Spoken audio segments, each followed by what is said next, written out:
Je vous cite 3 éléments qui vont vous permettre d'être joyeux, même quand Dieu n'a encore rien fait. Comment procède-t-on? De Romains chapitre 4, verset 18 au verset 20. Espérant contre toute espérance, il crut, en sorte qu'il devint père d'un grand nombre de nations, selon ce qui lui avait été dit. Telle sera ta postérité. Et sans faiblir dans la foi, il ne considéra point que son corps était déjà usé, puisqu'il avait près de 100 ans, et que Sarah n'était plus en état d'avoir des enfants. Il ne douta point, pas par incrédulité, au sujet de la promesse de Dieu, mais il fut fortifié par la foi, donnant gloire à Dieu. Qu'est-ce qu'Abraham a fait? Il a attendu en louant Dieu. Il a attendu en créant le climat de joie. Qu'est-ce qui va se passer? On va voir que Dieu va l'exaucer. Pour être dans la joie, même quand Dieu ne vous a pas encore exaucé, premièrement, je vous ai dit, réjouissez-vous en espérance. Deuxièmement, je vous dis, c'est le contentement. 1 Timothée chapitre 6, du verset 6 au verset 7. C'est vrai, la foi en Dieu est une grande richesse à une condition. Il faut se contenter de ce qu'on a. Nous n'avons rien apporté sur cette terre et nous ne pouvons rien apporter non plus. Il veut dire ceci, la foi sans se contenter de ce qu'on a, ce n'est pas une source de richesse, ce n'est pas bénéfique, ce n'est pas profitable, ça n'apporte pas de résultat. Si tu veux que ta foi produise du résultat, ta foi en Christ, il faut qu'en plus de la foi, tu puisses manifester ce qu'on appelle le contentement. Quand on dit que te se contenter, ça veut dire que tu attends plus, mais tu reçois moins. Tu attends beaucoup, mais tu acceptes le peu en considérant que c'est déjà le commencement de ce que tu veux. Au moins, tu n'es plus au point de départ, tu es au commencement de ce que tu veux. Ce n'est pas tout ce que tu veux, mais c'est déjà bon pour le moment. C'est déjà bon en attendant. C'est déjà bon en espérant ce qui arrive. Ce n'est pas tout ce que j'attends, mais c'est déjà bon pour débuter. C'est ça le contentement. Et dans le mot contentement, il y a le mot être content avec. Ça veut dire quoi? La joie que j'aurais manifestée si j'avais eu toute la chose. Je manifeste le même niveau de joie parce que je sais au moins que c'est quelque chose de grand que Dieu vient de commencer. L'ennemi du contentement, c'est le mépris. On méprise les choses parce qu'elles n'ont pas la dimension et la taille ou qu'elles ne se présentent pas à nous comme on s'y attendait.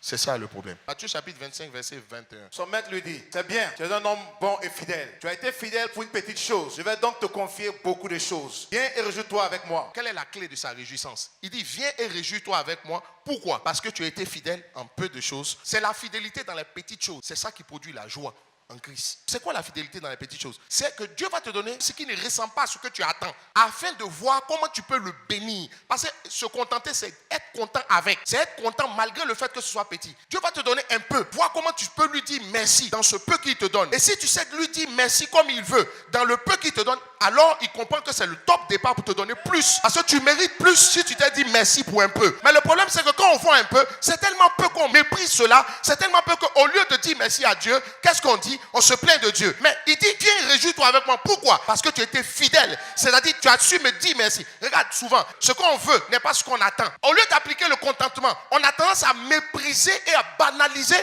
le peu que Dieu a donné, même dans notre comportement. Regardez, personne ne s'amuserait dans une grande entreprise qui ressemble à ses rêves à se comporter à venir en retard. Et le comportement qu'on a est fonction de la qualité qu'on donne à la chose qu'on possède. Mais tu sais quoi? Dès l'instant où ça vient de Dieu, il faut que tu considères que c'est de qualité. Pourquoi? Parce que la Bible dit en Luc chapitre 11 que vous qui êtes mauvais, si vous savez donner de bonnes choses à vos enfants, à combien plus forte raison le Père ne donnera-t-il pas le Saint-Esprit à ceux qui le lui demandent? Mais ce que Dieu a de meilleur à t'offrir, c'est le Saint-Esprit. Ça veut dire que chaque fois que Dieu te donne, que ce soit beaucoup ou pas, c'est le meilleur de Dieu. C'est une partie du meilleur de Dieu que Dieu t'a donné. Que ça te satisfasse ou pas, c'est une partie du meilleur de Dieu. Que ce soit à la dimension de ce que tu veux ou veuille ou pas, c'est une partie du meilleur de Dieu. Car quand Dieu donne son meilleur. Lorsque Dieu donne le meilleur de ce qu'il a, c'est-à-dire le Saint-Esprit. Il y a beaucoup de choses que Dieu fait que tu n'arrives pas à voir parce que toi, tu ne sais voir les choses que quand elles sont grandes. Regarde à ce qui te manque et tu vas murmurer. Pourquoi est-ce que Jésus demande à ses disciples, qu'est-ce que vous avez? Il n'a pas dit qu'est-ce qui nous manque. Il veut faire le miracle, il demande qu'est-ce que vous avez. Ça veut dire que ce qu'il faut pour que Dieu multiplie, c'est qu'est-ce que tu as. C'est ce que tu as que Dieu multiplie. Or, l'absence de contentement qui se caractérise par le mépris t'emmène, quand bien même tu as quelque chose, à ne pas le voir. Donc quand Dieu te demande qu'est-ce que tu as, tu dis je n'ai rien. Si tu n'as rien, on ne peut pas faire le miracle. Il dit va avec ce que tu as. C'est ce qu'il a dit à Gédéon. Ça veut dire quoi? L'histoire commence avec ce que tu as. Mais est-ce que tu vois ce que tu as? On est tellement rempli du sentiment de mépris. On méprise, on banalise tout ce que... On dit, oh, ça là, mais on peut faire quoi avec ça? On peut faire quoi avec? Le contentement consiste à bénir Dieu pour ce qu'on a malgré ses imperfections. Et puis à trouver le moyen de rendre grâce à Dieu malgré les imperfections de ce qu'on a. Psaume 103, verset 1. Mon âme bénis l'Éternel. Que tu sois content, que tu ne sois pas content. Que ce soit ce que tu attends, que ce ne soit pas ce qui attend. Regarde, il y a des gens qui envient quelque part le peu que tu as. la Bible dit en Matthieu chapitre 13, à partir du verset 31 jusqu'au verset 34, la Bible va nous dire à quoi ressemble le royaume des cieux. La Bible va dire le royaume des cieux est semblable à. Or, quand on dit le royaume des cieux, il faut comprendre simplement les choses faites à la manière de Dieu. C'est-à-dire là où Dieu règne, voici à quoi ça ressemble. Quand les choses sont faites à la manière de Dieu, la Bible dit c'est semblable à une graine de sénévé qu'un homme a pris et qu'il allait planter. Or, la graine de sénévé, c'est la plus petite des graines. Ça veut dire que tout ce que Dieu fait commence petit. Tout ce que Dieu fait commence de manière insignifiante. Avec Dieu, ce sont les petits progrès qui produisent les grands chamboulements. Ce sont les petites avancées qui produisent des accélérations divines plus tard. Si vous voyez quelqu'un sortir de rien du tout et puis il jaillit comme ça, c'est pas Dieu. Parce que la Bible nous a expliqué dans ce passage que je viens de lire à quoi ressemble le royaume des cieux. Et c'est là que vous comprenez le fondement de Zacharie chapitre 4 du verset 8 au verset 10. Le Seigneur me donne cet autre message. Zorobabel a posé les fondations du temple. C'est lui aussi qui le finira. Quand cela arrivera, vous saurez que c'est le Seigneur de l'univers qui m'a envoyé vers vous. Il ne faut pas mépriser les petits efforts du début. Il faut plutôt se réjouir en voyant Zorobabel commencer à reconstruire le temple. Ça veut dire quoi? Zorobabel n'a fait que poser les fondations. Et il dit par la suite, il ne faut pas négliger les faibles commencements. Mais c'est quoi est-ce que dans ce passage, on appelle les faibles commencements? C'est juste les fondations que Zorobabel a posées. Qu'est-ce que Dieu est en train de dire? Dieu est en train de simplement nous dire que les petits progrès dans nos vies sont les fondations du grand miracle que tu attends. Les petits changements que tu observes, ce ne sont que les fondations du grand miracle que tu espères et que tu appelles de tous tes voeux. Mais le problème, si tu méprises ces petits changements, le grand miracle que tu attends ne se fera jamais, jamais et jamais. Mais le problème, c'est que les fondations, on ne les voit pas. Ça veut dire que si tu ne fais pas attention, tu vas banaliser tellement cela pour ne pas remercier le Seigneur que tu vas poser les fondations, mais jamais rien ne viendra se poser là-dessus. La troisième clé que je veux mentionner, ce sont vos convictions. Tout ce qui n'est pas le produit d'une conviction est péché. Ça veut dire quoi? Sans conviction, tu n'atteindras rien dans la vie. C'est quoi la conviction?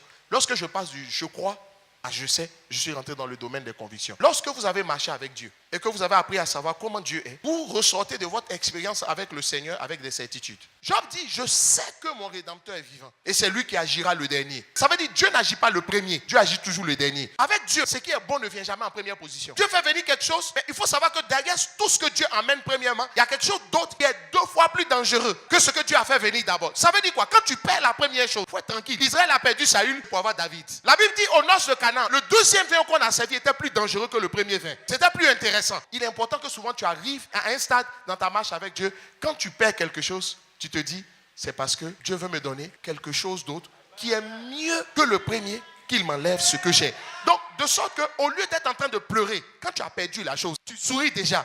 Parce que tu dis, waouh, c'est plus dangereux ce qui arrive. En 1 Thessaloniciens chapitre 5, verset 18, on dit, rendez grâce à Dieu en toutes choses. Mais quand on dit rendez grâce à Dieu, ça ne veut pas dire tu es triste, mais il faut venir rendre grâce. Non. Est-ce que tu sais que le fait de savoir que ce que j'ai perdu, c'est parce que Dieu prévoit quelque chose d'autre qui est mieux que le premier que j'ai perdu? Parce qu'en fait, Dieu ne vous donne pas le meilleur si vous n'avez pas lâché le bon. Ça veut dire qu'il faut que le bon parte pour que Dieu vous donne le meilleur. Et comme c'est bon, quand vous allez le perdre, ça peut vous faire mal. Jusqu'à ce que vous réalisez que la gloire de la seconde maison est toujours plus grande que la gloire de la première. Est-ce que vous savez que le Jésus mort est plus dangereux que le Jésus vivant? Si Satan savait que le Jésus mort, c'est-à-dire qu'il allait prendre la dimension de Christ, allait être plus dangereux que le Jésus vivant, il a dit Jésus vit à jamais.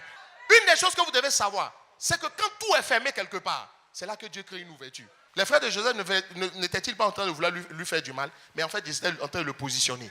La porte de ton miracle, c'est ton problème, ce sont tes ennemis. 1 Thessaloniciens chapitre 5, du verset 16 au verset 20. Soyez toujours joyeux, priez sans cesse, remerciez Dieu en toute occasion. Soyez toujours joyeux, priez sans cesse. Ça veut dire quoi? Ne priez pas sans être joyeux. La condition qui permet la vérification du verset qui vient après, c'est le verset qui vient avant. Ça veut dire qu'avant de prier, assurez-vous que vous êtes dans la joie et puis priez sans cesse. La prière, c'est la ligne directe du Seigneur. Mais vous pouvez avoir la ligne directe et puis il y a des interférences. La joie élimine toutes les interférences sur la ligne directe de Dieu pour que Dieu entende bien le sujet. Mais la foi, quant à elle, c'est la porte d'accès direct à la provision de Dieu et la réponse du Seigneur. Quand vous avez retenu cela, vous êtes prêts pour aller de mieux en mieux, de gloire en gloire.